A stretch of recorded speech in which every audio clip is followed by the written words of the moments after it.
제가 올해 73살입니다. 30년 전 남편이 마지막으로 제게 남긴 선물에 대해 말씀드리려고 합니다. 그땐 다들 힘든 시절이었습니다. 하루하루 끼니를 걱정하던 때였는데 어느 날 남편이 저를 앉혀놓고 이야기를 꺼냈습니다. 여보, 나 강원도에 땅을 하나 샀네. 강원도요? 거기 무슨 땅이 있다고. 지금은 좀 후진 땅이지. 근데 이거 우리 가족의 보험이야. 먼 훗날 쓸 일이 있을 거야. 그때 남편이 보여준 서류를 보니 정말 깜짝 놀랐습니다. 400만 원 주고 산 땅이라는데 그땐 그게 저희에게는 굉장히 큰 돈이었습니다. 주변 사람들은 다들 비웃었지요. 김서방 미쳤나? 저런 산골짜기에 땅을 산다고? 돈도 없는 사람이 땅이나 사고 앉았네. 차라리 그 돈으로 장사를 하지. 하지만 남편은 누가 뭐라 해도 그 땅을 꼭 지키라고 했습니다. 그리고 얼마 지나지 않아 남편은 갑작스러운 병으로 세상을 떠났습니다. 제게 남은 건 두 아이와 그 허름한 땅뿐이었습니다. 큰아들 경구는 그때 중학생, 작은 아들은 초등학생이었습니다. 혼자서 두 아이를 키우는 게 쉽진 않았지만 어떻게든 버텨냈습니다. 장사도 하고 남의 집 청소도 하고 할 수 있는 건 다 했습니다. 그러면서도 매년 그 땅의 재산세는 꼬박꼬박 냈습니다. 남편의 마지막 부탁이었으니까요. 은행에서 통장을 새로 만들 때마다 재산세 자동이체를 신청했고 한 번도 거르지 않았습니다. 세월이 흘러 큰아들은 대학을 나와 좋은 회사에 취직했고 작은 아들도 장가를 가서 분가했습니다. 이제는 저 혼자 살면서 조용히 여생을 보내고 있었지요. 그러던 어느 날이었습니다. 동사무소에서 등기우편이 한 통 왔습니다. 떨리는 마음으로 편지를 열어보니 우리 땅이 개발지구로 지정되었다는 내용이었습니다. 처음에는 무슨 말인지 잘 몰랐습니다. 그래서 부동산에 가서 물어보았지요. 아줌마, 이 근방이 다 개발된다네. 아줌마 땅은 위치가 아주 좋아. 한 20억은 받을 수 있을 거야. 순간 귀를 의심했습니다. 20억이요? 그럼 이 근방 땅값이 올해 들어 천정부지로 뛰었어. 아줌마 땅은 도로변에 붙어 있어서 위치가 더 좋아. 집에 돌아와 남편 사진 앞에 꾸벅 절을 했습니다. 여보, 당신이 우리 가족 위에 마지막으로 남긴 선물이 이런 거였네요. 남편은 알고 있었던 걸까요? 이 척박한 땅이 언젠가는 이렇게 값어치가 있을 거라는 걸. 그날 밤 오랜만에 꿈에서 남편을 만났습니다. 늘 그랬듯 웃으며 제 손을 잡더니 잘 지켜줘서 고맙다고 말하는 것 같았습니다. 눈물이 날 것 같았지만 꾹 참았습니다. 이제는 제가 이 땅을 잘 지켜야 할 때라고 생각했으니까요. 그동안 고생했던 세월이 주마등처럼 스쳐 지나갔습니다. 남편 없이 혼자 아이들 키우며 절약하고 또 절약하던 날들. 남들 다 놀릴 때도 꾹 참고 재산세 내던 시간들. 그 모든 게 헛되지 않았다는 생각에 가슴이 뭉클했습니다. 하지만 제가 몰랐습니다. 이 기쁨도 잠시 제 앞에 어떤 일이 기다리고 있을지. 그리고 그 일을 겪으면서 제가 얼마나 더 단단해질 수 있는지도 말입니다. 그 땅이 개발된다는 소식을 들은 지 일주일이 지났습니다. 아직 누구에게도 이 사실을 알리지 않았습니다. 조용히 살고 싶었거든요. 그런데 큰아들 경구가 느닷없이 찾아왔습니다. 어머니 돈 좀 주세요. 현관에 들어서자마자 하는 말이 그거였습니다. 갑자기 무슨 돈? 아, 그거 있잖아요. 강원도에 있는 땅. 20억 된다면서요. 거기서 좀 주시라고요. 순간 온몸에 전율이 흘렀습니다. 그걸 너가 어떻게 알아? 세상 참 좁네요. 그런 큰 돈이 있으면서 자식한테는 쥐꼬리만큼도 안 주고 아주 독하시네. 이 못된 자식아. 그게 할 소리니? 못된 자식이요? 웃기시네. 그 돈 다 어디다 쓰게요? 혼자 움켜쥐고 뭐 하시게요? 전에는 2억이 필요하다며. 그런데 왜 20억 타령이야? 아이고 2억 가지고 뭐 합니까? 아버지가 벌어놓은 재산 혼자 다 가지고 뭐 하시게요? 당장 은행 가서 돈 빼주시죠. 이 불효자식, 당장 나가. 나가기는요? 돈 받고 나갈 거예요. 어머니도 참. 자식 하나 살리는데 돈이 아까워요. 주식하다가 좀 잘못됐는데 이러고 계실 거예요. 너 지금 협박하는 거니? 협박이요? 어머니 참 재밌으시네. 난 그냥 사실대로 말하는 겁니다. 증권사에서 마진콜 들어오기 전에 돈이 필요하다고요. 당장 나가지 못해. 나가라고요? 좋아요. 두고 보시라고요. 내가 어디 끝까지 가보죠. 동네방네 다 떠들고 다닐 거예요. 20억 재산 움켜쥐고 자식은 모른 척하는 독한 어미라고. 그날 이후로 경구는 매일같이 전화를 걸어댔습니다. 돈이 그렇게 좋아요. 피 한 방울 안 섞인 돈이 자식보다 더 중요해요. 돈 좀 주지 그것도 아깝나? 급기야 이웃들에게도 제 험담을 퍼뜨리기 시작했습니다. 시장에 가면 이웃들의 시선이 따가웠습니다. 돈 많은데 자식은 모른 척 한다더라. 20억이 넘는 재산이 있다면서 아들한텐 한 푼도 안 준다지? 그렇게 독한 애미가 있나?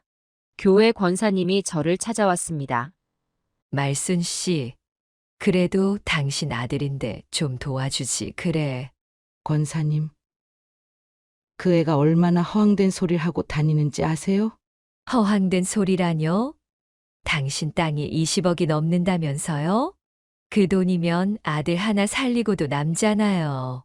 이튿날은 복지사 선생님까지 찾아왔습니다. 할머니, 아드님이 어제 저한테 왔었어요. 뭐라고 하던가요? 주식 투자가 좀 잘못됐다고 어머님만 도와주시면 다시 일어설 수 있을 거라고 하더라고요. 며느리에게 전화를 걸었습니다. 미영아. 경구가 도대체 무슨 일이 있는 거니?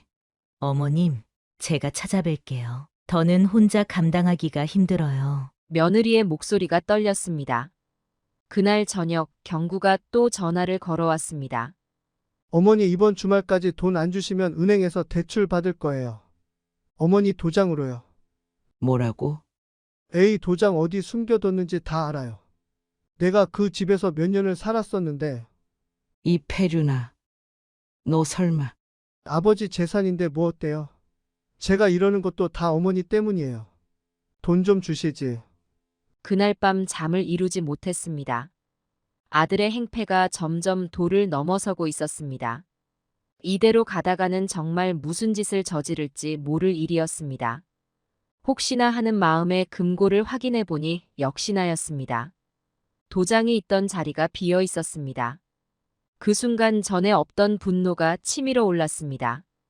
이제는 더 이상 물러설 수 없었습니다. 며느리의 떨리는 목소리가 자꾸 귓가에 맴돌았습니다. 뭔가 크게 잘못되어 가고 있다는 걸 직감했습니다. 다음 날 아침 일찍 변호사 사무실을 찾아갔습니다.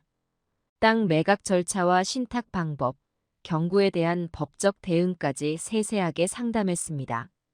변호사는 제 재산을 지키기 위한 완벽한 계획을 세워주었습니다. 우선 토지 소유권 이전을 막기 위한 가처분 신청부터 하기로 했습니다.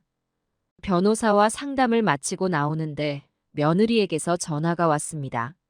어머님, 지금 어디세요? 아직 바뀌다만. 제가 지금 찾아뵈어도 될까요? 1시간 후 근처 찻집에서 며느리를 만났습니다. 어머님, 경구 오빠가 시작부터 며느리의 눈에서 눈물이 왈칵 쏟아졌습니다. 다 말해보려. 처음엔 월급으로 주식을 시작했어요. 그러더니 전세금을 빼서 투자하고 전세금을 빼다니? 그게 다가 아니에요. 친구들한테 돈도 빌리고 이제는 사채까지. 사채라고? 빚이 10억이 넘는데요. 숨이 턱 막혔습니다.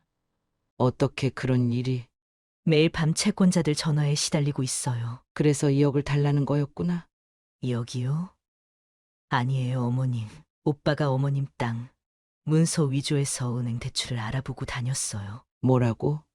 어머님 도장도 가져갔어요. 보름 전쯤에. 순간 머리가 하얘졌습니다. 그랬었구나. 진작 이런 사실을 알았어야 했는데. 죄송해요, 어머님. 더 일찍 말씀드렸어야 했는데. 오빠가 무서워서. 널 탓하는 게 아니다. 내가 눈치채지 못한 내 잘못이지. 그때였습니다. 경구가 갑자기 찻집으로 들이닥쳤습니다. 뭐야? 어머니랑 만나기로 한 거야? 경구의 눈빛이 달라져 있었습니다. 여기서 뭐 하는 거예요? 내 뒷담화하고 있었어요. 경구야, 닥치세요. 어머니는 왜 자꾸 이러시는 거예요? 돈 때문에 이렇게 사람을 피말리게 하고. 이 불효자식아. 불효? 20억이나 되는 돈을 혼자 움켜쥐고 자식은 신경도 안 쓰면서 무슨 말씀을 하시는 거예요? 그 돈은 네 아버지가 나한테 준. 아버지가 돌아가셨으면 그 재산 자식한테 물려줘야 하는 거 아닙니까? 어머니는 왜 자꾸 욕심을 부리세요? 욕심이라고? 너 지금 뭐라는 거니? 그 땅 팔아서 반만 주세요. 반만? 그것도 안 되나요? 이 못된 녀석. 안 주실 거예요. 그럼 가만히 있진 않을 거예요. 협박하자는 거니? 협박이 아니라 경고예요. 어머니도 좋을 거 없을 텐데 도장도 제가 가지고 있고. 너, 어차피 그 땅 제가 상속받을 거잖아요. 미리 좀 쓰면 어때서요? 며느리가 덜덜 떨며 일어났습니다. 오빠. 그만해요. 당신은 입 다물어. 내가 당신한테 어머님한테 말하지 말라고 했지? 그때였습니다. 경찰 2명이 찻집으로 들어왔습니다. 김경구 씨 되시죠? 누구? 도장 절도와 문서 위조 혐의로 고소장이 접수됐습니다. 경구의 얼굴이 하얗게 변했습니다. 어머니 이러시면 안 되는데. 난 이제 너 같은 아들 없다. 이러시면 저도 할 수 있는 데까지 해보겠습니다. 경구는 경찰과 함께 나가면서도 돌아보며 말했습니다. 어머니 두고 보세요. 제가 어떻게 나오나.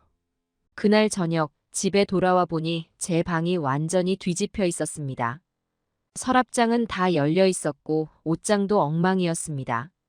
금고는 어떻게 열려고 했는지 긁힌 자국이 선명했습니다. 하지만 이미 늦었지요. 아침에 변호사 사무실에 맡긴 덕분에 중요한 서류들은 모두 안전했으니까요. 이제 더는 물러설 수 없다는 걸 깨달았습니다. 전에는 아들이라도 봐주자 했는데 이제는 달랐습니다. 제 삶을 지키기 위해 그리고 며느리와 손주들을 지키기 위해 반드시 끝을 봐야겠다고 마음먹었습니다.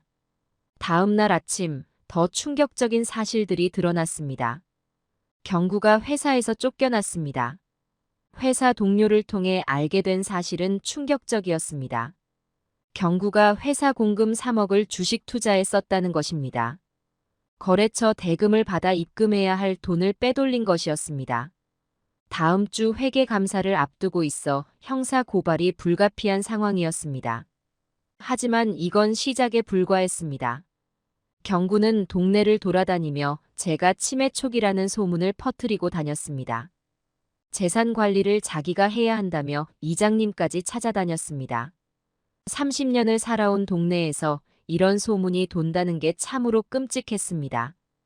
더 놀라운 사실은 경구가 이미 동네 부동산을 다 돌아다니며 제 땅을 담보로 대출을 알아보고 있었다는 점입니다.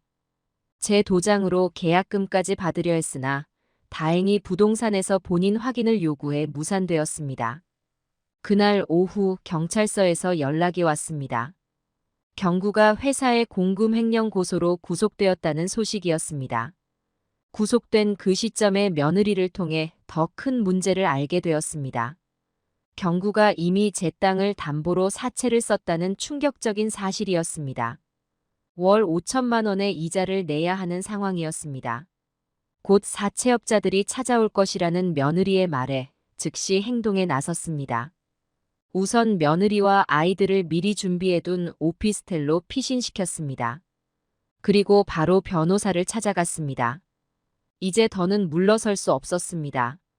이 싸움에서 지면 제 인생이 끝나는 것만이 아니었습니다. 며느리와 손주들의 삶까지 망가질 상황이었으니까요. 변호사와 상담을 마치고 바로 행동에 들어갔습니다.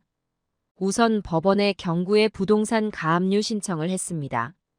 경구 명의로 된 집과 차량을 모두 묶어버렸습니다. 동시에 사문서 위조와 도장 절도 혐의로 고소장을 제출했습니다. 땅 문서 위조 건도 함께 고발했습니다. 그리고 제일 중요한 일을 시작했습니다. 비밀리에 땅 매각을 진행한 것입니다. 부동산 중개사 3곳을 통해 매수자를 알아보았습니다. 다행히 급매물이 아닌데도 열흘 만에 매수자가 나타났습니다. 22억의 계약이 성사되었습니다. 매각 대금은 즉시 신탁회사로 넘겼습니다. 경구가 절대 건드리지 못하도록 완벽하게 막아둔 것입니다. 이런 일들이 진행되는 동안 경구는 구치소에 있었습니다. 회사 공금 횡령 혐의가 명확했기 때문에 구속기간이 연장되었습니다. 하지만 구치소에서도 경구는 가만히 있지 않았습니다. 같은 방 재소자를 통해 사채업자들과 연락을 취했다는 사실을 나중에 알게 되었습니다. 며느리는 안전한 곳으로 이미 피신시켰지만 제가 걱정되어 경비실에 부탁해 수시로 순찰을 해주기로 했습니다. 동네 이장님을 찾아가 모든 사실을 낱낱이 알렸습니다. 치매라는 소문이 거짓이란 걸 밝히고 의사 진단서도 제출했습니다. 주민센터에도 들러 사정을 설명했습니다. 복지사 선생님은 오히려 절 걱정했습니다. 은행에도 가서 거래 정지를 신청했습니다. 제 도장으로는 어떤 거래도 할 수 없게 만들었습니다. 새로 공증을 받아 인감도 변경했습니다. 변호사는 공증 사무실에 가서 제가 건강하다는 확인서도 만들어뒀습니다. 만에 하나 경구가 나중에 제 정신이 온전하지 않다고 주장할 것을 대비한 것입니다. 일주일 뒤 첫 번째 결실을 보았습니다. 경구에 대한 구속기소가 결정된 것입니다. 회사 공금 횡령 혐의가 명확했고 문서 위조까지 더해져 중형이 예상되었습니다. 하지만 이건 시작에 불과했습니다. 제가 낸 고소장에 대한 수사도 본격적으로 시작되었습니다. 경찰은 경구가 사채업자들과 주고받은 문자 메시지를 확보했습니다. 거기엔 제 땅을 담보로 불법 대출을 받으려 한 정황이 고스란히 담겨 있었습니다. 이제 곧 사채업자들도 경찰 수사망에 걸릴 것이었습니다. 며느리는 조용한 곳에서 아이들과 새 삶을 시작했습니다. 전세금은 제가 대신 마련해 주었습니다. 앞으로 살 집도 제가 장만해 줄 계획이었습니다. 신탁회사에 맡긴 돈으로 손주들의 교육비도 따로 준비해 두었습니다. 경구는 절대 이 돈에 손을 댈 수 없을 것입니다. 결국 제 선택은 옳았습니다. 단 한 번의 물러섬도 없이 강하게 밀어붙인 덕분에 승기를 잡을 수 있었습니다. 이제 마지막 정리만 남았습니다. 한 달 뒤 경구의 첫 재판이 열렸습니다. 회사 공금 횡령 혐의에 대해 징역 3년을 구형받았습니다. 검찰은 주식 투자로 회사 돈을 날린 정황을 모두 밝혀냈습니다. 거래처 대금을 빼돌린 방법, 장부 조작 과정, 주식 투자 내역까지 모두 드러났습니다. 거기에 제가 고소한 사문서 위조와 도장 절도 혐의도 추가되었습니다. 경구는 법정에서도 뻔뻔했습니다. 자신의 잘못은 인정하지 않고 오히려 제 탓을 했습니다. 어머니가 도와주지 않아서 어쩔 수 없었다고 했습니다. 하지만 재판부는 냉정했습니다. 결국 경구는 징역 5년을 선고받았습니다. 사채업자들도 검거되었습니다. 이들이 불법으로 차용증을 만든 정황도 드러났습니다. 제 도장이 찍힌 차용증은 모두 가짜였습니다. 경찰 수사 결과 이들은 상습적으로 이런 짓을 해왔다고 합니다. 결국 사채업자들도 구속되었습니다. 이제 모든 것이 제자리를 찾아갔습니다. 매각한 땅은 신탁회사에서 안전하게 관리되고 있었고 며느리와 손주들은 평화로운 삶을 살고 있었습니다. 마지막으로 한 가지 일을 남겨두고 있었습니다. 매각대금 중 일부로 복지관을 짓기로 한 것입니다. 남편이 마련해준 이 돈의 일부를 어려운 이웃을 위해 쓰고 싶었습니다. 나머지는 손주들의 장례를 위해 장학금으로 준비해 두었습니다. 경구의 항소도 기각되었습니다. 그는 교도소에서 편지를 보내왔습니다. 어머니, 제가 잘못했습니다. 용서해 주세요. 하지만 전 편지를 돌려보냈습니다. 이제 더 이상 아들이라고 생각하지 않기로 했으니까요. 복지관 건립 계획은 순조롭게 진행되었습니다. 내년 봄이면 문을 연다고 합니다. 이렇게 해서 제 복수는 완벽하게 끝이 났습니다. 돈에 눈이 멀어 어미를 괴롭힌 아들에 대한 가장 현명한 복수는 그 돈을 의미 있는 곳에 쓰는 것이었습니다. 돈으로 인해 잃은 아들이지만 그 덕에 얻은 것도 있었습니다. 강자가 되는 법을 배웠습니다. 나이 들어 치매 환자 취급을 받으며 재산을 노리는 자식과 싸워 이겼습니다.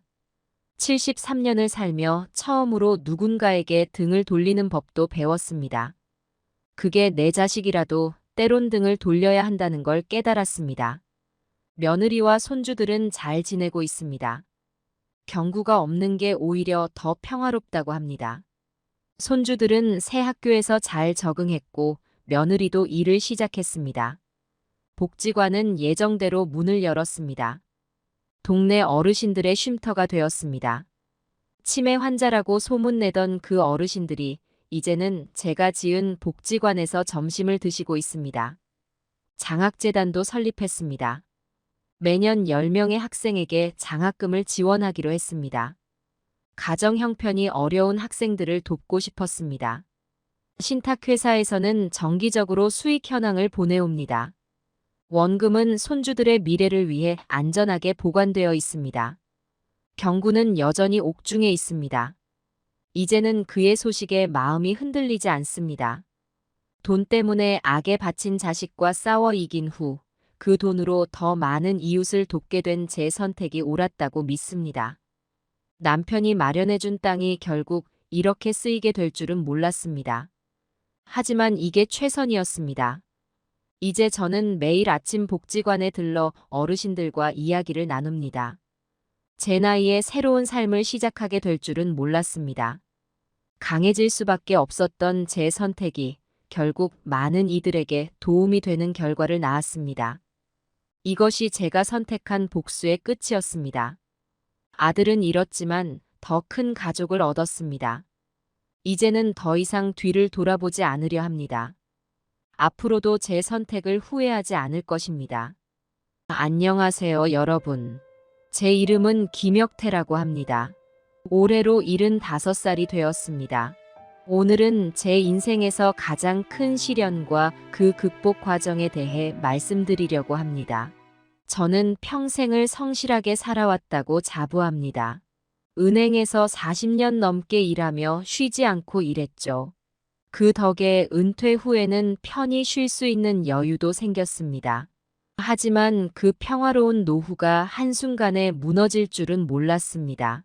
제게는 연화라는 딸이 하나 있습니다. 외동딸이라 그런지 눈에 넣어도 아프지 않을 만큼 소중했죠. 연화는 예쁘고 똑똑해서 제 자랑이었습니다. 그 아이가 상철이라는 청년과 결혼했을 때 저는 정말 기뻤습니다. 아버님, 연아에게 정말 잘하겠습니다. 항상 행복하게 할 거예요. 상철이가 그렇게 말했을 때 저는 그 애를 믿었습니다. 번듯한 직장에 성실해 보이는 모습이 마음에 들었거든요. 연화와 상철이는 결혼 후에도 자주 저희 집에 놀러 왔습니다. 명절이면 항상 찾아와 함께 시간을 보냈고, 주말이면 종종 저희 부부를 데리고 외식도 했죠. 그럴 때마다 저는 참 행복했습니다. 아버님, 어머님, 맛있게 드세요. 상철이가 정성스럽게 음식을 골라주던 모습이 아직도 눈에 선합니다. 그리고 딸 연화가 결혼한 지 얼마 되지 않았을 무렵, 상철이가 처음으로 가족 여행을 제안한 일이 있었습니다. 그때 저는 아직 상철을 잘 모르던 시기였고, 그저 평범한 사위라고 생각하고 있었습니다. 하지만 이 여행을 계기로 상철에 대한 인식이 크게 바뀌었죠. 그야말로 세심하고 배려심이 넘치는 사람이구나 하는 생각이 들었습니다. 상철이는 제주도로 가족 여행을 계획하면서 가족 모두를 초대했습니다. 딸 연화와 저, 그리고 아내까지 모두 함께하는 가족 여행이었죠. 사실 저는 상철이가 그렇게까지 신경을 써서 계획할 줄은 몰랐습니다. 결혼한 지 얼마 되지 않았으니 신혼부부끼리만 여행을 가겠거니 했었죠. 그런데 상철이의 제안은 뜻밖이었습니다. 아버님, 어머님, 우리 다 같이 여행 가시죠? 제주도가 참 좋다고 하더라고요. 연아랑 저 둘이만 가면 아쉬우니까 다 같이 즐겨요. 그 말을 듣고 저는 물론 아내도 무척 기뻤습니다. 가족이 함께 하는 여행이라는 것이 저에겐 큰 의미였고, 그렇게 상철이가 저희를 배려해주는 모습을 보니 마음이 따뜻해졌죠. 게다가 상철이는 여행 준비에 정말 많은 정성을 쏟았습니다. 직접 일정을 짜고 항공편도 비교해가며 가장 좋은 시간을 선택했습니다. 당시 제주행 비행기 표가 구하기 어렵다는 이야기를 들었는데 상철이는 그 어려운 걸 해냈더군요. 아버님, 어머님, 비행기 표는 다 예매했어요? 시간대도 편하게 잡았으니 걱정하지 마세요. 그 말을 들었을 때 얼마나 철저하게 준비했는지 느껴졌습니다. 그리고 숙소도 상철이가 직접 알아보고 예약했는데 고급 리조트였습니다. 처음에는 제가 굳이 그렇게 비싼 곳까지 갈 필요가 있겠냐며 사양했지만 상철이는 웃으며 말했습니다. 아버님, 어머님이 편히 쉬실 수 있는 곳이 제일 중요하죠? 걱정하지 마세요. 그 따뜻한 말에 감동받았던 기억이 생생합니다. 제주도에 도착한 후에도 상철이는 저희가 편히 지낼 수 있도록 꼼꼼하게 신경을 썼습니다. 렌터카도 이미 예약해 두었고 우리가 가고 싶어하는 관광지도 미리 조사해 두었더군요. 그 덕분에 여행 내내 불편함 없이 즐길 수 있었습니다. 상철이가 특히 기억에 남는 건 제가 제주도에서 가고 싶다고 했던 산을 미리 계획에 포함시켜줬던 겁니다. 아버님, 한라산 가시는 거 좋아하시잖아요. 이번에 가볼 수 있도록 일정에 넣었어요. 그렇게 저희는 한라산을 함께 올랐습니다. 산을 오르는 내내 상철이는 제가 불편하지 않게 짐을 들어주고 산행 속도도 맞춰주었습니다. 그때의 그 세심한 배려는 정말 인상 깊었고 그 순간만큼은 상철을 정말 믿을 수 있는 사람이구나 하는 생각을 했습니다. 그 여행은 우리 가족에게 큰 추억으로 남아 있습니다. 물론 그때는 몰랐죠. 나중에 일이 이렇게 될 줄은 상상도 하지 못했습니다. 상철이가 처음 우리 가족을 위해 준비한 그 여행 덕에 저는 그를 완전히 신뢰하게 되었고 딸이 좋은 남편을 만났다는 생각에 뿌듯했습니다. 하지만 그 모든 것이 결국은 상철의 계획적인 행동의 일부였을지 모른다는 생각이 들 때마다 마음이 무겁습니다. 그 여행이 상철이의 진심에서 우러나온 것이 아니라면 그 또한 그가 저를 신뢰하게 만들기 위한 하나의 수단이었을지도 모르니까요. 그리고 또 하나 기억에 남는 사건이 있습니다. 상철이가 제 생일에 준비한 선물 이야기인데요. 제가 등산을 좋아한다는 건 가족 모두 알고 있었습니다. 오래전부터 주말마다 산에 오르는 것이 저의 취미이자 건강을 유지하는 방법이었죠. 상철이도 그 사실을 잘 알고 있었고 그날 상철이는 저에게 고급 등산화를 선물로 주었습니다. 그때도 상철의 배려가 얼마나 세심한지 다시 한번 느꼈습니다. 아버님, 건강을 위해서라도 등산은 자주 하셔야 하잖아요. 그래서 좋은 등산화를 준비해봤습니다. 그렇게 말하며 상철이가 건네준 등산화를 보고 정말 감동받았습니다. 등산화는 제가 사려고 했지만 그동안 아끼느라 쉽게 지르지 못했던 것이었죠. 상철이의 그 선물 덕분에 저는 오랜만에 기분 좋게 산에 오를 수 있었습니다. 등산화는 착용감이 아주 좋았습니다. 제가 등산할 때마다 상철이가 떠오르더군요. 정말 좋은 사위를 얻었구나. 이렇게까지 챙겨주는구나. 라는 생각을 하며 그와 함께 산에 오르던 날은 아직도 잊지 못합니다. 그날은 날씨도 좋았고 산행 내내 기분이 상쾌했습니다. 상철은 제 옆에서 늘 저를 배려하면서 함께 걸어주었고 그날의 등산은 가족 간의 유대감을 느끼게 해주는 소중한 시간이었습니다. 산 정상에서 함께 사진을 찍으며 상철에게 고마운 마음을 전했습니다. 자네가 있어서 내가 이렇게 즐겁게 산을 오를 수 있어. 그때 상철의 미소는 진심으로 보였습니다. 저는 그때까지 상철을 정말 믿었고 그와의 관계가 오래도록 이렇게 좋을 것이라고 생각했습니다. 하지만 이제 와서 돌아보면 그 모든 것이 허상에 불과했던 건지도 모릅니다.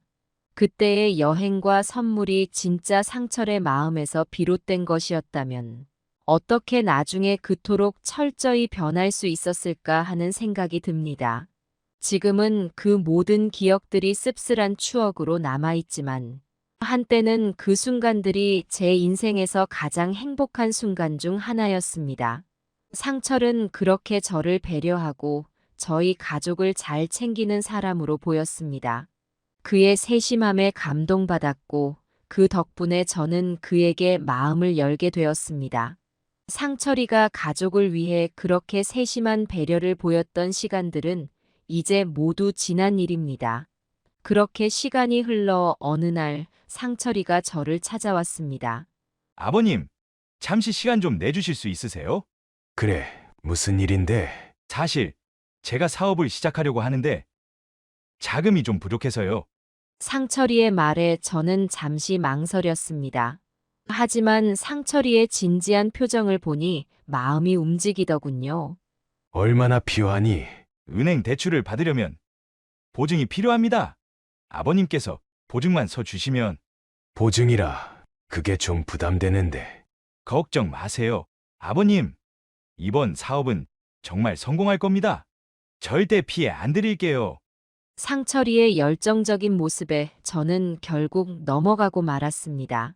알았다. 내가 한번 믿어보마. 그 순간 상철이의 얼굴에 환한 미소가 번졌습니다. 정말 감사합니다. 아버님, 꼭 성공해서 은혜 갚겠습니다. 상철이는 그렇게 말하며 제 손을 꼭 잡았습니다. 그날 저녁 아내와 이야기를 나눴습니다. 여보, 나 오늘 상철이한테 보증 서주기로 했어. 뭐라고? 당신 미쳤어? 왜? 사위 좀 도와주면 어때? 아니, 그게 아니라 보증은 위험하다고 하잖아. 괜찮아. 상철이 그 애 성실하잖아. 잘 할 거야. 아내는 걱정스러운 표정을 지었지만 저는 괜찮다고 안심시켰습니다. 그때는 몰랐습니다. 제 그 결정이 얼마나 큰 재앙을 불러올지. 다음 날 은행에 가서 보증 절차를 밟았습니다. 상철이는 정말 기뻐하며 연신 고맙다고 했죠. 연화도 전화로 정말 감사하다고 말했습니다. 그때만 해도 저는 이 선택이 옳다고 믿었습니다. 보증을 서고 난 후 처음엔 정말 좋았습니다. 상철이는 매주 저희 집에 와서 사업 진행 상황을 설명해 주었고 연화도 항상 밝은 목소리로 전화를 걸어왔죠. 아버님, 사업이 정말 잘 되고 있어요. 모두 아버님 덕분이에요. 상철이의 그 말에 저는 뿌듯했습니다. 제가 한 선택이 옳았다는 생각에 어깨가 으쓱해졌죠. 하지만 그 기쁨도 잠시였습니다. 시간이 지나면서 상철이의 방문이 뜸해지기 시작했고 연화의 전화도 점점 줄어들었습니다. 처음에는 사업이 바빠서 그렇겠지 하고 넘겼습니다. 하지만 점점 불안한 마음이 커져갔죠. 그래서 제가 먼저 연락을 해보기도 했습니다. 상철아, 요즘 어떻게 지내니? 사업은 잘 돼가고 있어? 네, 아버님, 잘 되고 있습니다. 걱정 마세요. 상철이의 대답은 항상 짧고 건조했습니다. 그렇게 또 시간이 흘러갔습니다. 이제는 명절에도 연화와 상철이가 오지 않았습니다. 전화로 일이 바빠서 못 갈 것 같다는 말만 전할 뿐이었죠.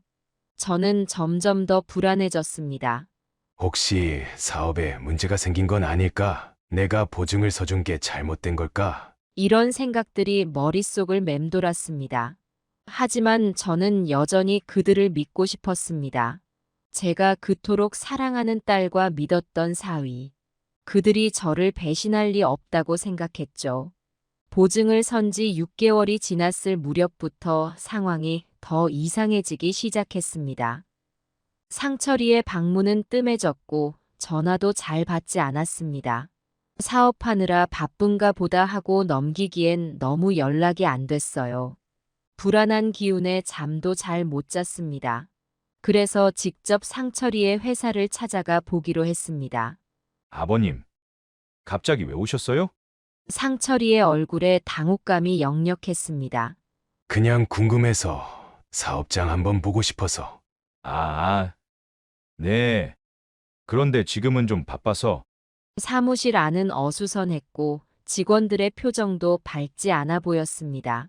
뭔가 잘못되고 있다는 느낌이 강하게 들었습니다. 상철아, 사업은 잘 되고 있는 거 맞지? 네. 아버님, 걱정 마세요. 제가 알아서 잘하고 있습니다. 그의 대답은 짧고 건조했습니다. 예전에 열정 넘치던 모습은 찾아볼 수 없었죠.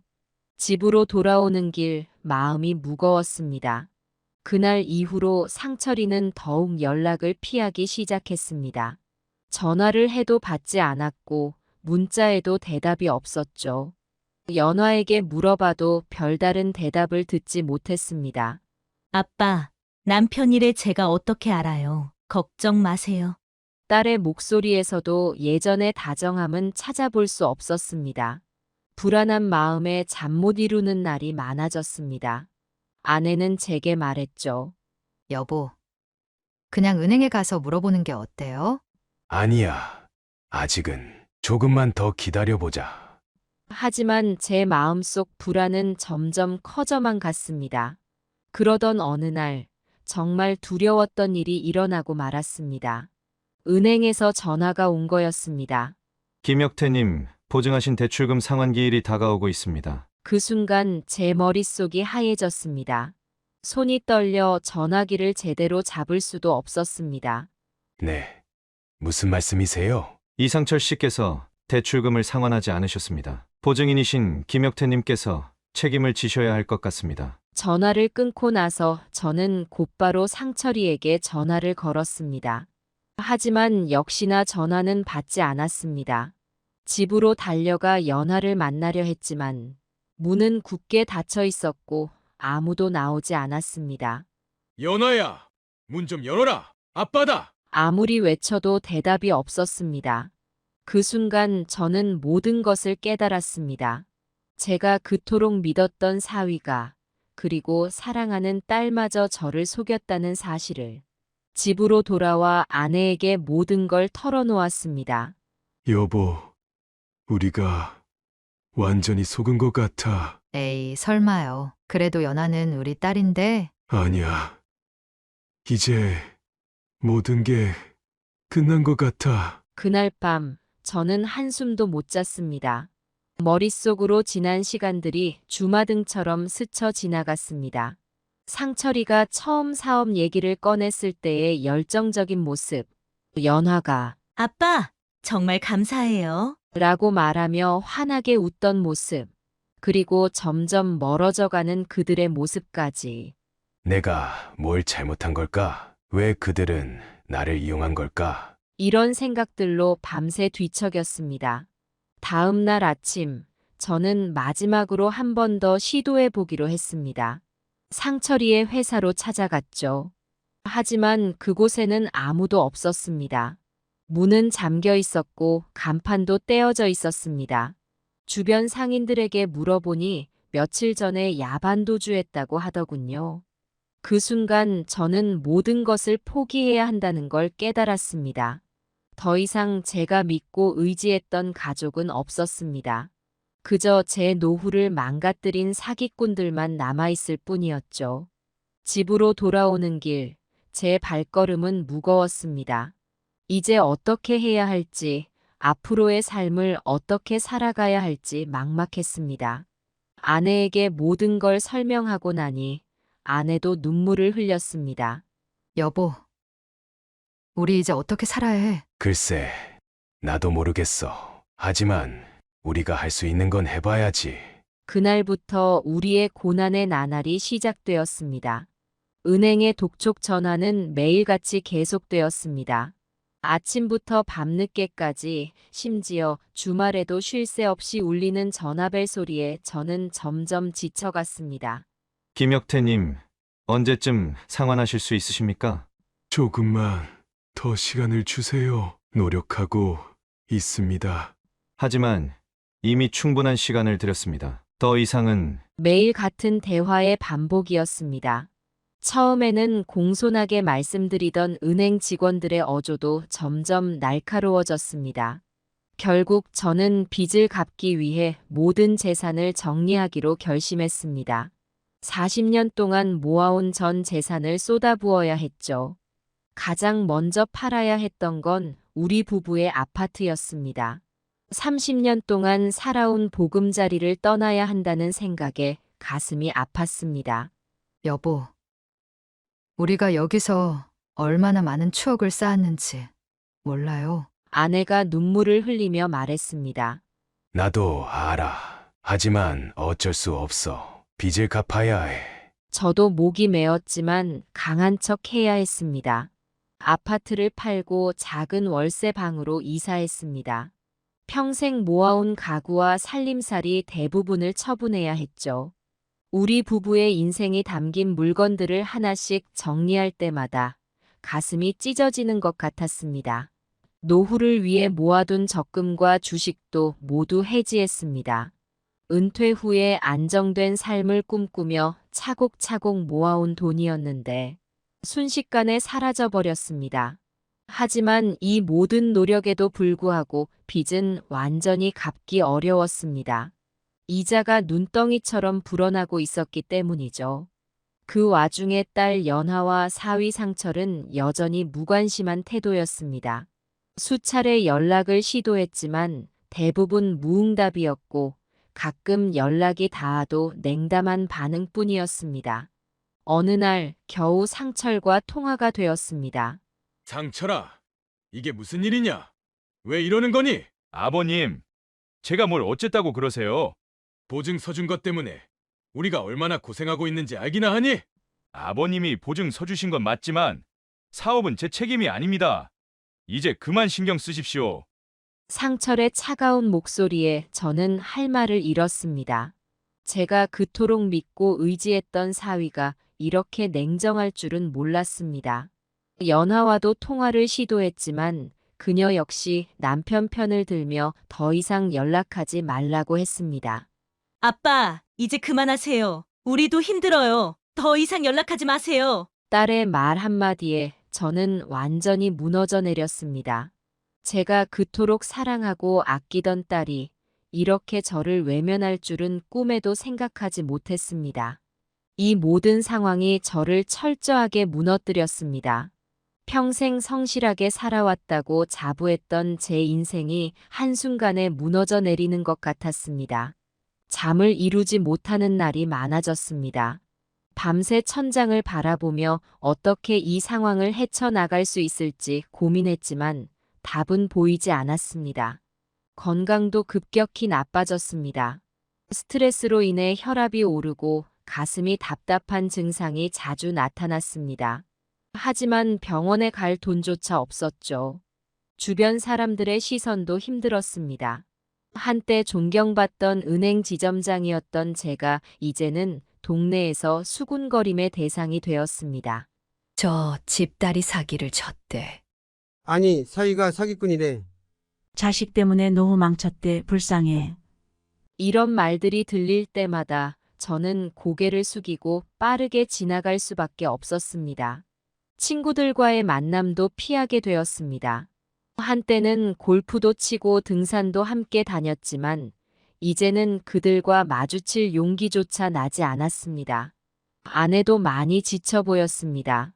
항상 밝고 긍정적이던 그녀도 이제는 매일 한숨만 쉬었습니다. 여보, 우리가 뭘 그렇게 잘못 살았어? 그녀의 말에 저는 대답할 수 없었습니다. 가장 힘든 건 희망이 보이지 않는다는 것이었습니다. 젊었을 때는 어떤 어려움이 닥쳐도 언젠가는 극복할 수 있을 거라는 믿음이 있었습니다. 하지만 이제 이른이 넘은 나이에 모든 것을 잃고 나니 앞으로의 삶이 두려웠습니다. 그래도 포기할 순 없었습니다. 아내와 함께 허리띠를 졸라매고 절약하는 생활을 시작했습니다. 삼시세끼를 라면으로 해결하는 날도 많았고, 난방비를 아끼려고 한겨울에도 전기장판 하나로 지내기도 했습니다. 간간히 일자리를 찾아 나섰지만 제 나이에 할 수 있는 일은 많지 않았습니다. 그래도 아파트 경비, 주차 관리 등 닥치는 대로 일했습니다. 비록 적은 돈이었지만 그래도 빚을 갚는데 조금이나마 도움이 되었습니다. 하루하루가 지옥 같았습니다. 하지만 이렇게라도 살아가야 한다는 생각에 이를 악물었습니다. 언젠가는 이 고통도 끝나겠지. 그렇게 믿으며 하루하루를 버텨나갔습니다. 친구들은 종종 저를 찾아와 위로의 말을 건네곤 했습니다. 그들이 하는 말은 따뜻했고 진심 어린 위로를 담고 있었죠. 격태야, 힘내라. 이 또한 지나갈 거야. 우리가 도와줄 수 있는 게 없을까? 그들의 말을 들을 때마다 순간적으로 마음이 풀리기도 했습니다. 오랜 세월 동안 함께 해온 친구들이었으니 저의 어려운 상황을 함께 걱정해주는 그 마음은 너무도 고맙게 느껴졌습니다. 그러나 한편으로는 그들과 마주하는 것이 점점 부끄럽고 창피해지기도 했습니다. 그들의 눈빛 속에 묻어나는 동정과 연민, 저를 향한 걱정이 고맙기는 했지만 그들의 시선을 마주하는 것이 쉽지 않았습니다. 제가 그토록 자부심을 느꼈던 인생이 이렇게 무너져버린 현실을 인정하는 것이 힘들었기 때문이었죠.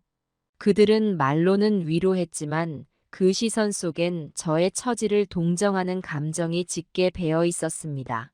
불쌍하다는 눈빛을 받는다는 것이 제겐 무척이나 자존심을 상하게 했습니다. 제 자랑스러웠던 인생이 하루아침에 이렇게 처참히 무너졌다는 사실이 너무도 고통스러웠습니다. 어느 날 절친한 친구 병철이가 찾아왔습니다.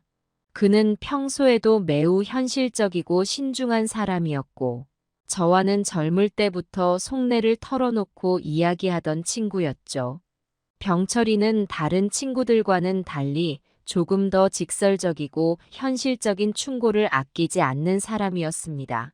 그래서인지 그가 찾아왔을 때 저는 그의 말을 들을 준비가 되어 있지 않았습니다.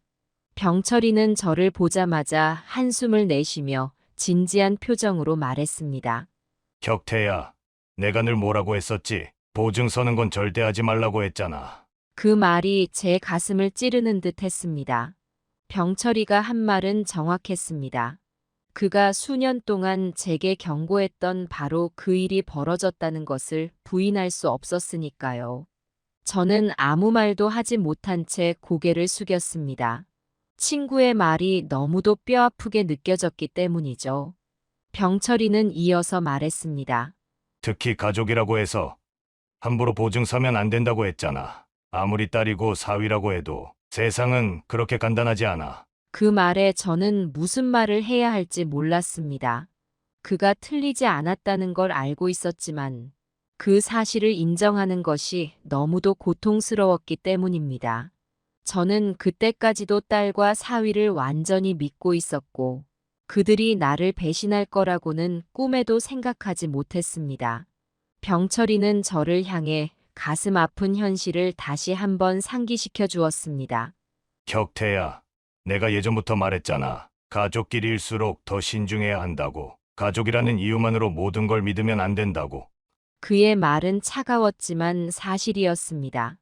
그때의 저는 가족인데 무슨 문제가 생기겠냐는 순진한 생각에 사로잡혀 있었던 겁니다. 딸과 사위는 결코 저를 배신하지 않을 것이라는 굳은 믿음으로 저는 친구들의 충고를 흘려들었습니다. 알아. 너 말이 맞았어. 저는 힘없이 대답했습니다. 병철이의 말이 옳다는 걸 인정할 수밖에 없었습니다. 그가 옳았고 저는 너무 순진했습니다. 병철이는 제 손을 가만히 잡으며 말했습니다. 이제 와서 후회해봐야 소용없지만 그래도 앞으로 살아갈 날이 더 많잖아. 그러니 너무 절망하지 마. 그의 말은 위로였지만 제 마음은 여전히 무거웠습니다. 친구의 말에 고개를 끄덕였지만 사실 제 마음 속에는 깊은 허무감과 상처만이 남아 있었습니다. 이미 제 인생은 망가졌다는 생각이 머릿속에서 떠나지 않았고, 앞으로의 삶도 희망이 보이지 않았습니다. 다른 친구들도 종종 저를 찾아왔습니다. 그들도 하나같이 비슷한 말을 하며 저를 위로하려 했습니다. 혁태야, 넌 너무 순진했어. 가족이라도 사람은 사람인 거야. 그들의 말은 맞았지만 한편으로는 마음을 더 아프게 했습니다. 그들의 위로 속에 담긴 진실이 너무도 무거웠기 때문이죠. 또 다른 친구는 이렇게 말했습니다. 사위라고 믿었다가 큰 코 다쳤네. 요즘 세상에 누굴 믿고 보증을 서? 그의 말에 저는 가만히 고개를 떨구었습니다. 정말이지 세상은 그렇게 단순하지 않았습니다. 저 혼자만 세상을 너무 쉽게 생각하고 있었던 겁니다. 그중 한 친구는 저를 보며 이렇게 말했습니다. 세상이 그렇게 만만한 줄 알았어? 가족이라도 믿지 못할 사람이 있지. 그 말은 뼈를 때리는 충고였습니다. 맞습니다. 제가 너무 순진했고 세상을 몰랐습니다. 가족이라는 이름 하나만 믿고 그들이 저를 배신하지 않을 것이라 확신했던 제 자신이 미웠습니다. 그 결과 저는 딸과 사위에게 속았고 그들의 이기심과 무책임함에 의해 제 인생은 완전히 망가져 버렸습니다. 가족이라는 이름 뒤에 숨은 그들의 진짜 모습을 이제야 깨닫게 된 저는 뒤늦은 후회 속에 빠져 있었습니다. 이렇듯 친구들의 위로는 고마웠지만 그들의 말이 제 마음을 더 아프게 만들었습니다. 제 자신이 너무 순진했다는 사실을 인정하는 것, 그리고 이제는 아무것도 돌이킬 수 없다는 현실을 받아들이는 것이 그때의 저에게는 너무도 힘든 일이었습니다. 그 후 우리 부부의 삶은 하루하루가 고통이었습니다. 아침에 눈을 뜨는 순간부터 잠들 때까지 매 순간이 괴로웠습니다.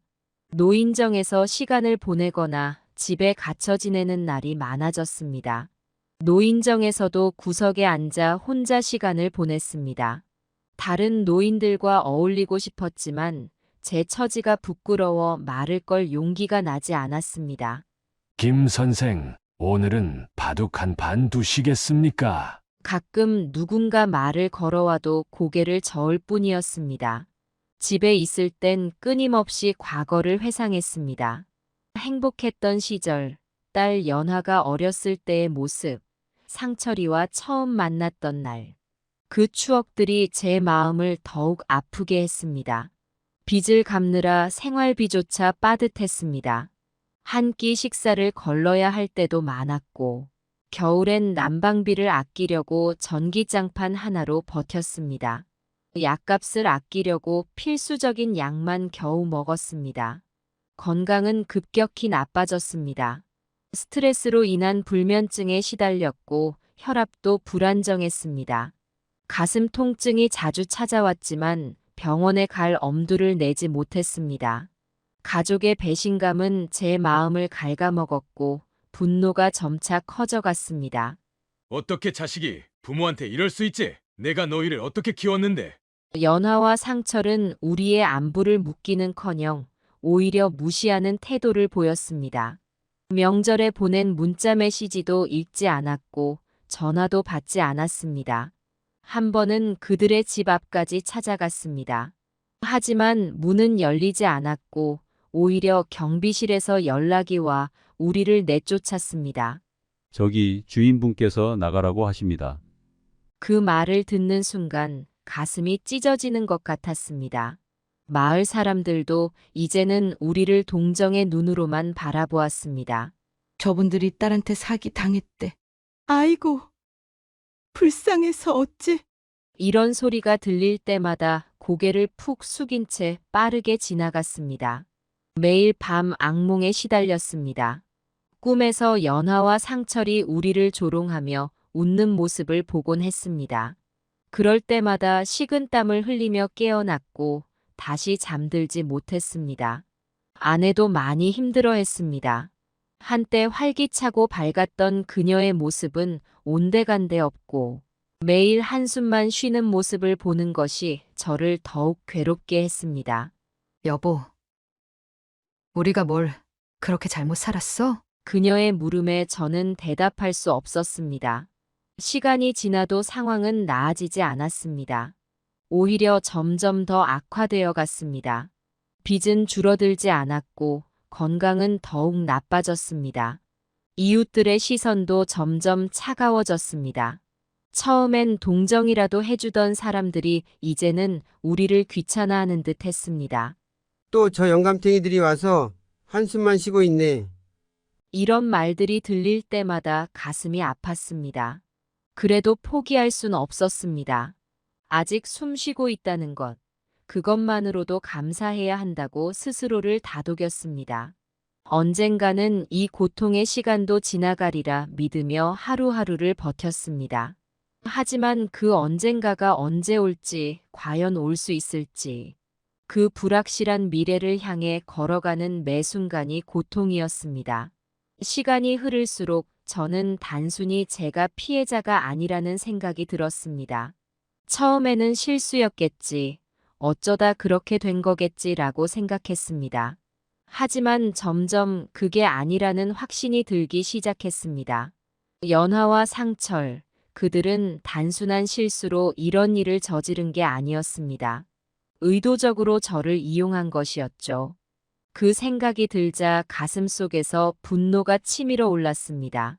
이대로 당하고만 있을 수는 없다. 어느 날 문득 그런 생각이 들었습니다.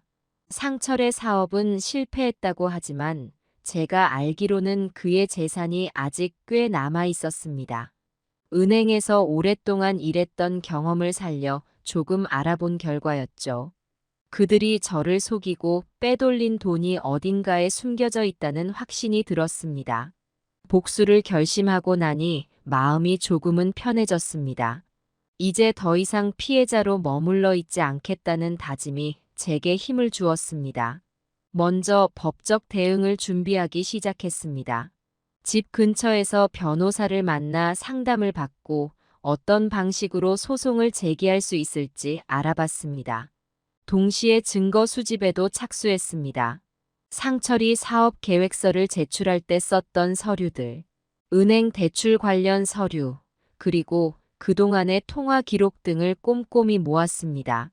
옛 은행 동료들의 도움을 받아 계좌 내역도 조사했습니다. 하지만 법적 대응만으로는 부족하다고 느꼈습니다. 그들에게 제대로 된 대가를 치르게 하고 싶었습니다. 그래서 다른 방법들도 고민하기 시작했습니다. 상철의 회사 동료들에게 연락해 내부 정보를 얻으려 했고, 그의 주변 사람들에게도 접촉해 약점을 찾으려 했습니다. 놀랍게도 많은 사람들이 그들의 문제점을 알고 있었습니다. 김 선생님, 사실 저도 상철 씨가 의심스러웠습니다. 회사 자금을 개인적으로 유용한 정황이 있어요. 상철의 전 직장 동료가 알려준 정보였습니다. 이런 정보들을 모으면서 제 마음속 분노는 더욱 커져갔습니다. 어떻게 자식이, 그것도 내 피와 살을 나눈 딸이 이럴 수 있을까? 그 배신감은 이루 말할 수 없었습니다. 복수 계획을 세우는 동안 저는 잠도 제대로 자지 못했습니다. 밤새 서류를 뒤지고 인터넷을 검색하며 관련 법규를 공부했죠. 아내는 걱정스러운 눈으로 저를 바라보았지만 말리지는 않았습니다. 여보, 건강 챙기면서 해요. 당신 쓰러지면 누가 이 일을 해내겠어요? 아내의 말에 저는 고개를 끄덕였습니다. 어느 날 우연히 상철을 길에서 마주쳤습니다. 그는 저를 보자마자 도망치듯 달아났죠. 그 모습을 보며 저는 더욱 확신했습니다. 반드시 너희를 무릎 꿇게 만들겠다. 법적 대응을 준비하면서 동시에 다른 방법들도 구상했습니다. 그들의 평판을 망가뜨리는 것도 하나의 방법이 될 수 있다고 생각했습니다. 하지만 너무 과하게 나가면 오히려 제게 불리해질 수 있다는 걸 알고 있었기에 신중하게 접근하기로 했습니다. 복수 계획을 세우면서 제 마음 한편에선 슬픔이 가시지 않았습니다. 연화의 어릴 적 모습, 그 해맑던 웃음이 떠올랐거든요. 하지만 그 추억이 떠오를 때마다 더욱 분노가 치밀었습니다. 너가 어떻게 아버지에게 이럴 수 있니? 눈물을 흘리며 중얼거렸습니다. 그렇게 어느 정도 시간이 지나고 드디어 모든 준비가 끝났습니다. 증거도 충분히 모았고 법적 대응 절차도 마쳤습니다. 이제 그들에게 반격을 가할 시간이었습니다. 여보, 이제 시작이야. 아내의 손을 꼭 잡으며 말했습니다. 저는 이제 더 이상 약한 모습으로 당하고만 있지 않을 것입니다. 그들이 저에게 준 고통의 몇 배로 되갚아 줄 것입니다. 이것은 단순한 복수가 아닙니다. 정의를 바로 세우는 일이라고 저는 믿습니다. 앞으로의 싸움이 쉽지 않을 거란 걸 알고 있습니다. 하지만 이미 모든 것을 잃은 제게는 두려울 게 없었습니다. 오히려 이 싸움이 제 인생에 새로운 의미를 부여해 주는 것 같았습니다. 이제 공은 그들에게 넘어갔습니다. 과연 그들이 어떤 반응을 보일지, 어떻게 변명할지 궁금했습니다. 하지만 한 가지 확실한 건 제가 절대 물러서지 않겠다는 것입니다. 변호사를 찾아가기로 한 날, 저는 아침 일찍 일어났습니다. 오랜만에 정장을 차려입고 넥타이를 맸습니다. 거울 속 제 모습은 피곤해 보였지만 눈빛만은 결연했습니다. 갔다 올게. 아내에게 인사를 하고 집을 나섰습니다. 변호사 사무실로 가는 길, 제 마음은 복잡했습니다. 이제 정말 돌이킬 수 없는 강을 건너는 것 같았습니다. 하지만 후회는 없었습니다. 이것이 제가 가야 할 길이라고 믿었습니다. 확실하게 이겨야 된다는 생각으로 저번에 상담받았던 집 근처 말고 좀 더 큰 이름 있는 법무법인을 찾았습니다. 도착해서 문을 열고 들어갔습니다. 김혁태입니다. 약속 시간에 왔습니다. 비서가 저를 안내해 변호사와 마주 앉았습니다. 김 선생님, 오늘 어떤 이야기를 하러 오셨는지 들어보겠습니다. 변호사의 말에 저는 깊은 숨을 내쉬고 이야기를 시작했습니다. 제 상황을 낱낱이 설명했습니다. 딸과 사위에게 보증을 서준 일, 그들이 저를 속인 과정, 그리고 제가 겪은 고통까지 모든 것을 말씀드렸습니다. 변호사는 제 이야기를 주의 깊게 들으며 메모를 했습니다. 그리고 제 설명이 끝나자 고개를 끄덕였습니다. 김 선생님, 상철 씨와 연아 씨의 행위는 분명 법적으로 문제가 있습니다. 사기죄로 볼 수 있는 여지가 충분해 보이네요. 변호사의 말에 제 가슴이 뛰기 시작했습니다. 그럼 소송을 제기할 수 있다는 말씀이신가요? 네, 충분히 가능합니다. 민사소송으로 손해배상을 청구할 수 있고 형사고발도 고려해 볼 만합니다. 변호사의 말에 안도감과 동시에 두려움이 밀려왔습니다. 이제 정말 그들과 법정에서 맞서야 한다는 현실감이 들었습니다. 어떻게 하면 좋을까요? 제 질문에 변호사는 구체적인 방법들을 설명해 주었습니다. 변호사와의 상담을 마치고 나오면서 저는 결심했습니다. 그동안 받은 피해를 법적으로 처리하기로 한 것입니다. 상철과 연화를 상대로 민사소송을 제기하기로 했습니다. 집으로 돌아오는 길, 많은 생각이 스쳐 지나갔습니다. 과연 이게 옳은 선택일까? 가족을 상대로 소송을 한다는 게 말이 되는 걸까? 하지만 이내 마음을 다잡았습니다. 이것이 제 인생을 되찾는 유일한 길이라고 믿었습니다. 집에 도착하자 아내가 걱정스러운 얼굴로 저를 맞이했습니다. 어떻게 됐어? 소송을 제기하기로 했어. 제 말에 아내는 잠시 말을 잃었다가 이내 고개를 끄덕였습니다. 알겠어요. 당신 뜻대로 하세요. 끝까지 함께 할게요. 그날 밤 저는 오랜만에 편히 잠들 수 있었습니다. 비록 앞으로의 길이 험난하겠지만 이제 더 이상 피해자로 머물러 있지 않아도 된다는 안도감 때문이었을 겁니다. 다음 날부터 본격적인 소송 준비가 시작되었습니다. 변호사와 함께 소장을 작성하고 증거 자료들을 정리했습니다. 매일 밤늦게까지 서류와 씨름하는 날들이 이어졌습니다. 주변 사람들의 반응은 제각각이었습니다. 어떤 이들은 저를 지지해 주었고 또 다른 이들은 만류했습니다. 혁태야, 그래도 자식인데 법정까지 가야 되나? 친구 병철이의 말에 저는 고개를 들어 단호하게 대답했습니다. 더 이상 물러설 곳이 없어. 이게 내 인생을 되찾는 유일한 길이야. 많은 사람들이 가족을 상대로 소송까지 해야 하느냐고 말렸지만 저는 흔들리지 않았습니다. 오히려 그들에게 제대로 된 대가를 치르게 하는 것이 제 인생을 다시 찾는 길이라 믿었습니다. 드디어 소장을 제출하는 날이 왔습니다.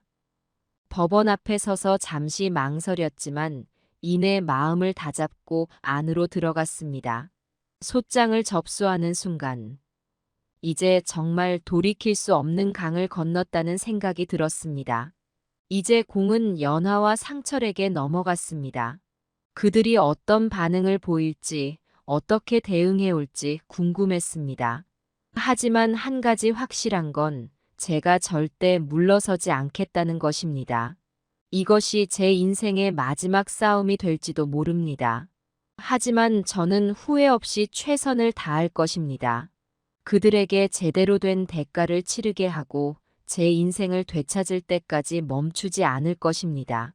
소장이 접수되고 얼마 지나지 않아 법원에서 첫 변론 기일 통지서가 왔습니다.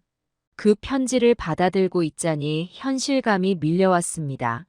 이제 정말 그들과 법정에서 맞서야 한다는 사실에 가슴이 뛰었습니다. 변호사는 저를 안심시켰습니다. 김 선생님, 우리가 준비한 증거들이 충분합니다. 걱정 마세요. 그의 말에 용기를 얻었지만 여전히 불안했습니다. 첫 변론 기일 전날 밤 잠을 이루지 못했습니다.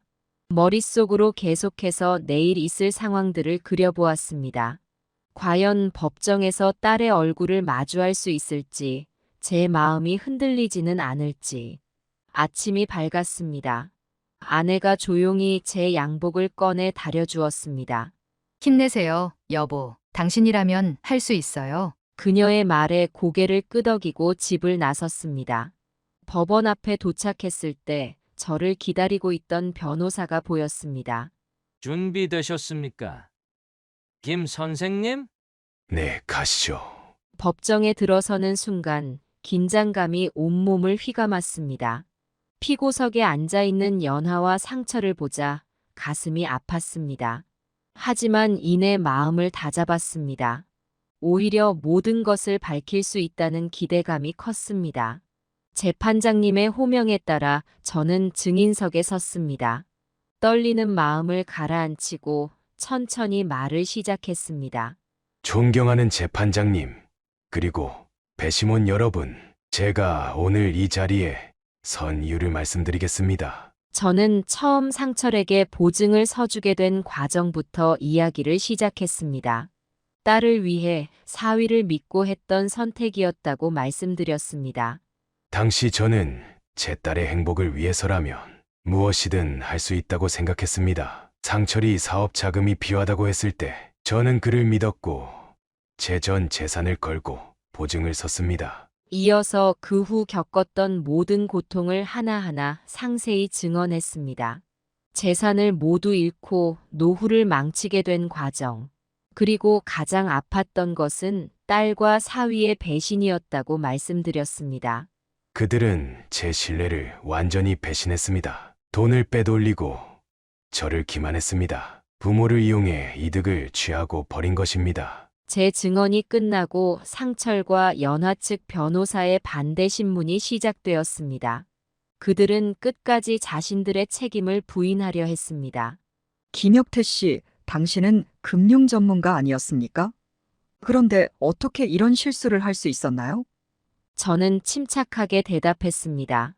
네, 저는 금융 전문가였습니다. 하지만 그 전에 한 인간이었고 아버지였습니다. 딸을 사랑하는 마음에 판단이 흐려졌던 것 같습니다. 변호사는 계속해서 저를 몰아세웠지만 저는 흔들리지 않고 진실만을 말했습니다.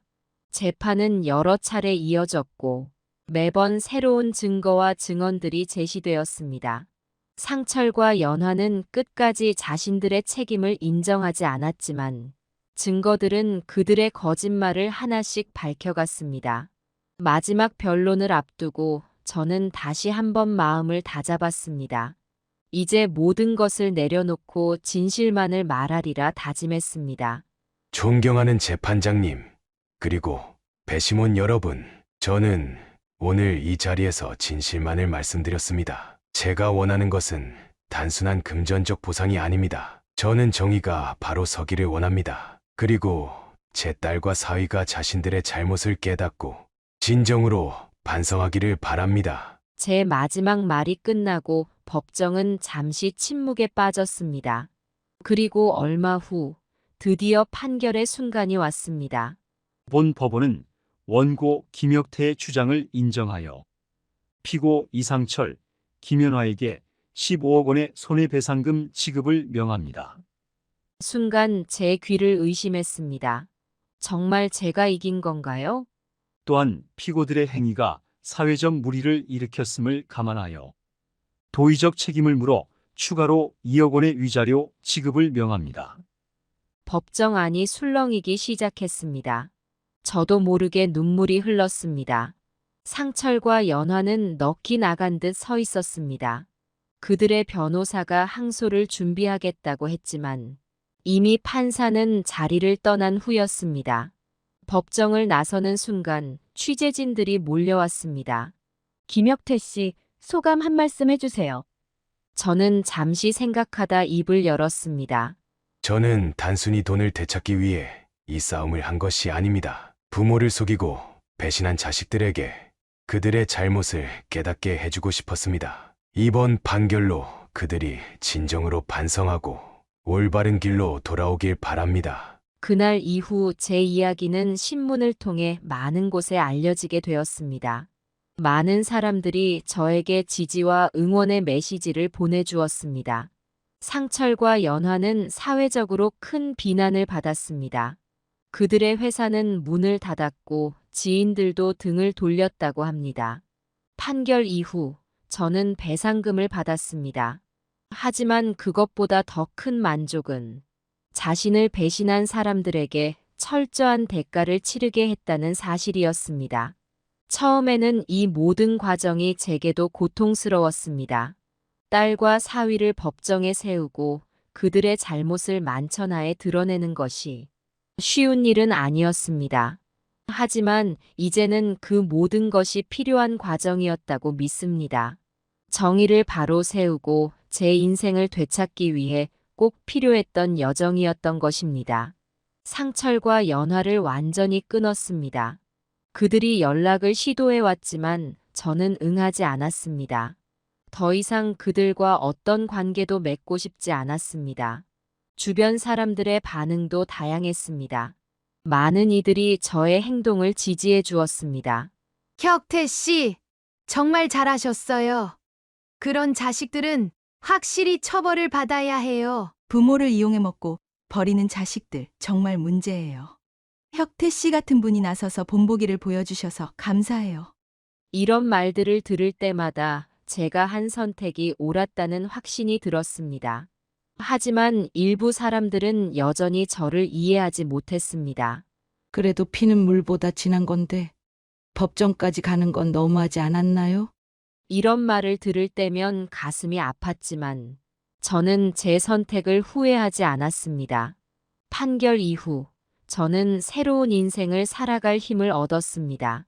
더 이상 과거의 고통에 얽매이지 않고 앞으로의 삶을 계획하기 시작했습니다.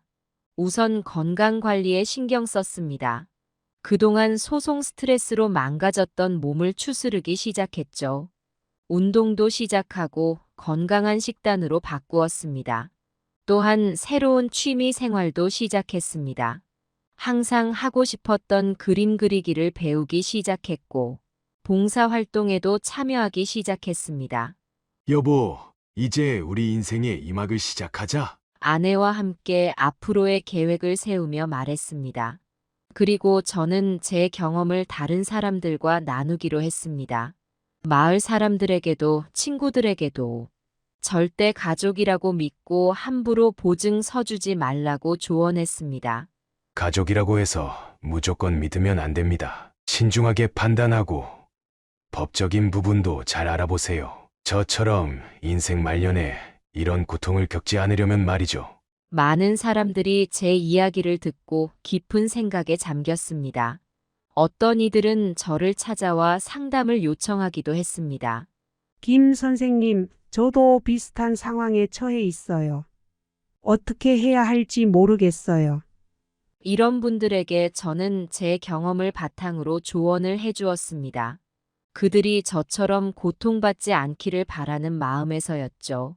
시간이 지나면서 저는 점점 더 평온해졌습니다. 과거의 아픔은 여전히 가슴 한편에 남아있지만 이제는 그것을 받아들이고 앞으로 나아갈 수 있게 되었습니다. 때로는 연하와 상철이 생각나기도 합니다. 그들이 어떻게 살고 있는지, 정말로 자신들의 잘못을 깨달았는지 궁금할 때도 있습니다. 하지만 저는 더 이상 그들에게 얽매이지 않습니다. 제 인생은 이제 새로운 장을 향해 나아가고 있으니까요. 가끔 동네 노인정에 가면 사람들이 제 이야기를 꺼냅니다. 격태 씨 덕분에 우리도 조심하게 됐어요. 자식들 얘기만 듣고 그냥 보증 서줄 뻔했다니까요.